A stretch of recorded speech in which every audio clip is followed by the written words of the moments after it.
Hello friends, welcome to our YouTube channel और मैं संतोष कुमार। आप सभी का बहुत बहुत स्वागत है इस वीडियो में।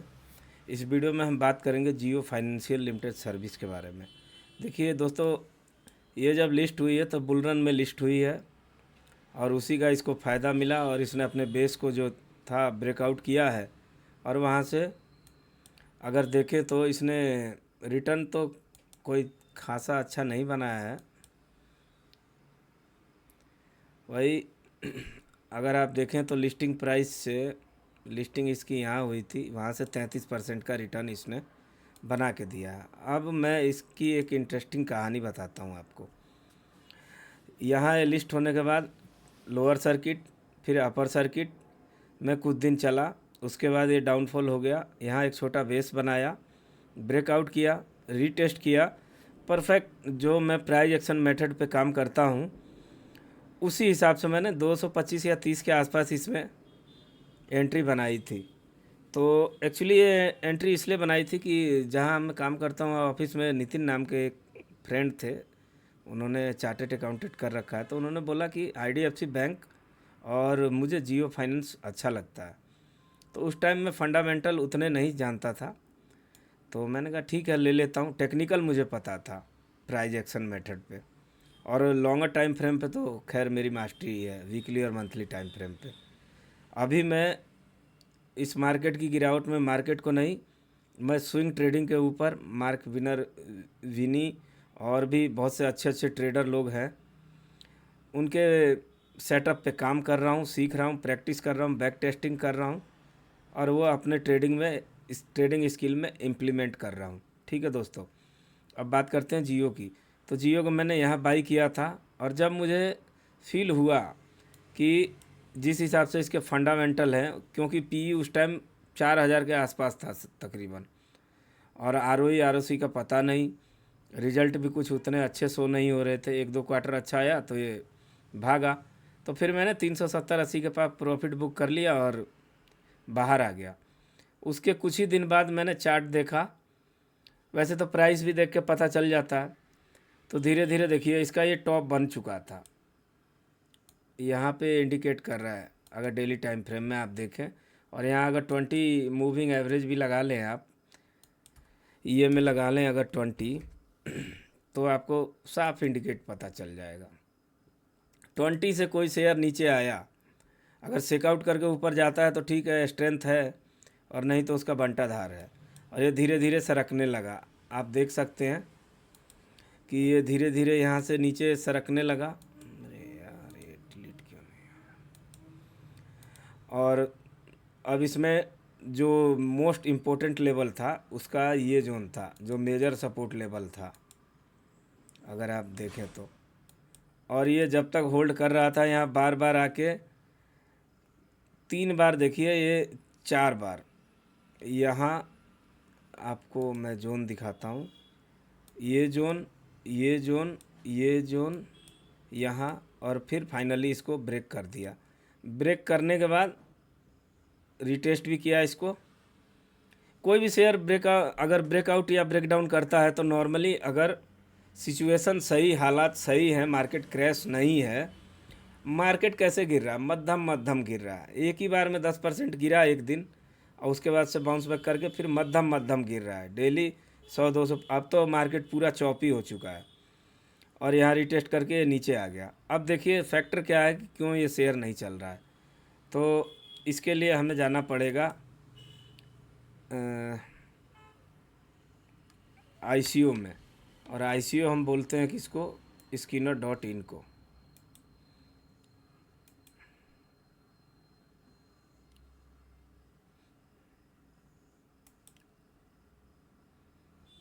यहाँ पता चलेगा कि जियो में प्रॉब्लम क्या है। अब देखिए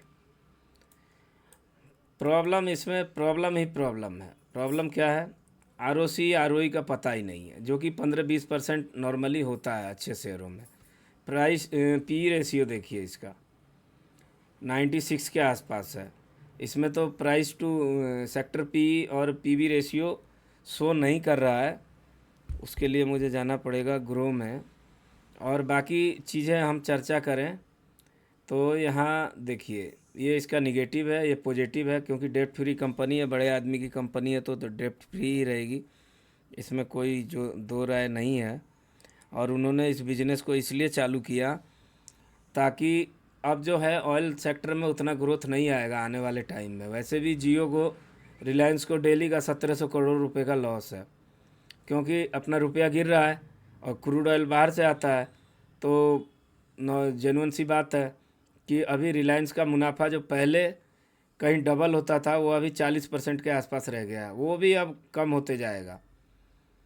तो वो शायद आगे कुछ प्लान करे रिलायंस। और जियो का जो है, ये भी बिज़नेस उतना अच्छा नहीं चल रहा है। भले रिटेल को लगे कि जियो मतलब कि सभी के पास सिम है और ये काम है वो काम है, जियो का मार्ट है और बहुत से काम हैं, बट वैल्यूएशन वाइज देखा जाए तो शेयर हाई वैल्यूएशन पे ट्रेड कर रहा है। अब यहाँ जब ये लिस्टिंग हुई थी, लिस्टिंग के बाद से इसका एक क्वार्टर अच्छा आया तो थोड़ा, और रिटेल का पार्टिसिपेट था, बुल रन था, तो ये चल रहा था। धीरे धीरे इसके क्वार्टरली रिजल्ट ख़राब होने लगे, फिर एक क्वार्टरली रिजल्ट आया तो थोड़ा सा इसको बाउंस बैक करने का मौका मिला, लेकिन इस बार टाइम टाइम फिश हो गया, पूरा पूरा ही देख सकते हैं। अब क्वार्टर बेसिस पे देखें तो दिसंबर क्वार्टर से ये क्वार्टर 1% बढ़ के आया है, ईपीएस उतने का ही है। अब आते हैं इसके मेन चीज़ पे। यहाँ देखिए सेल्स ग्रोथ कितना है, कंपाउंडिंग प्रॉफिट ग्रोथ कितना है, सीजीआर का पता नहीं है, आरओई का पता नहीं है, ये अभी सेटल नहीं है। सेटल होगा तो किसी भी शेयर का इतना नहीं होता है। 110 लास्ट 120 तक मैंने देखा है, उससे ज़्यादा नहीं देखा है। नहीं तो 20% का 25% का सेल्स ग्रोथ अगर है, कंपाउंडिंग प्रॉफिट ग्रोथ भी 30-40% का है, सीजीआर भी अच्छा कर रही है 30-40% का, आरओई 20 के आसपास है, तो अच्छा बेहतर माना जाता है। अब जियो का जो है कि पी रेशियो 101 का बता रहा है, प्राइस टू बुक वैल्यू 1.9 का है, इंडस्ट्री का जो पी है वो है 17.86। तो उस हिसाब से शेयर बहुत महंगा है। और क्यों महंगा है? क्योंकि रिटर्न ऑन इक्विटी और ईपीएस ये दोनों ही कम है। मोटा मोटी समझ के चलें तो शेयर वैल्यूएशन वाइज महंगा है, तो इसे टूटना बनता भी था। अब ये टूट के देखिएगा रिजनेबल प्राइस पे आएगा और उसके बाद ही इसमें कुछ हो सकता है। अब चलते हैं चार्ट के ऊपर और चार्ट पे एक बार और समझ लेते हैं। तो फ़िलहाल तो ये 233 का लेवल तो इसको होल्ड करना है। अगर ये टूट गया तो फिर और ख़तरे की बच जाएगी घंटी। वैसे तो घंटी बज गई है। एक साहब का आज मतलब कि मैंने किसी के चैनल पे ही देख रहा था, 5000 शेयर हैं 370-80 के भाव में, 301 के आसपास बेचा है और तकरीबन समझ लीजिए 3,80,000 रुपये का लॉस बता रहे थे। तो लेने से पहले कम से कम टेक्निकल फंडामेंटल कुछ मालूम हो। अगर आप मान लो शेयर ले भी रहे हो, अगर 300 रुपये का शेयर ले रहे हो तो आपका स्टॉप लॉस तो कहीं होगा ना, 280, 85, 290 के पास। तो उस टाइम अगर 5 लाख का कैपिटल डाला है, आपको 10-20 हज़ार 30 हज़ार लॉस हो रहा है तो काट के निकल जाओ। अब जब ये शेयर रसातल में चला जाएगा और फिर 15 साल के बाद आपका भाव आएगा, 5 साल के बाद, फिर आप करोगे क्या? ये तो मिड कैप की कंपनी नहीं है और फंडामेंटल भी उतने कोई खास अच्छे नहीं है।